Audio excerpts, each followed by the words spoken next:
નમસ્કાર મિત્રો, મારી આજની કવિતા સનાતન ધર્મના બે અદ્ભુત પાત્રો અને ભગવાન વિષ્ણુના અવતાર એવા ભગવાન શ્રી રામ અને ભગવાન કૃષ્ણ પર બની છે.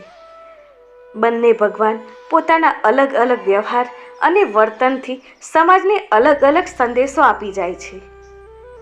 મારી આજની કવિતાનું શીર્ષક છે કૃષ્ણ બનું કે બનું રામ.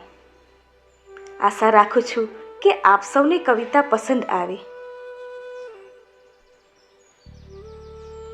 કૃષ્ણ બનું કે બનું રામ, કૃષ્ણ બનું કે બનું રામ, પૂર્ણ પુરુષોત્તમ બનું કે મર્યાદા પુરુષોત્તમ બનું, ધર્મના પાલન માટે કપટ કરું કે વચનના પાલન માટે કપટને પણ જતું કરું,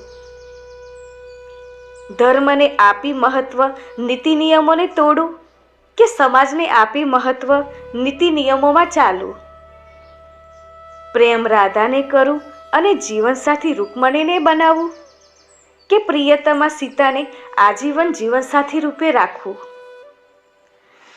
ધર્મ માટે બહેનને પણ બગાડું કે સમાજ માટે પત્નીનો પણ ત્યાગ કરું, ધર્મ માટે પ્રતિજ્ઞા તોડું અને અસત્ય પણ બોલું કે પ્રાણ જાય પણ વચન ના જાય, પ્રતિજ્ઞા પર કટિબદ્ધ રહું. કૃષ્ણ બનું કે બનું રામ, કૃષ્ણ બનું કે બનું રામ, કૃષ્ણ બનું કે બનું રામ, કૃષ્ણ બનું કે બનું રામ.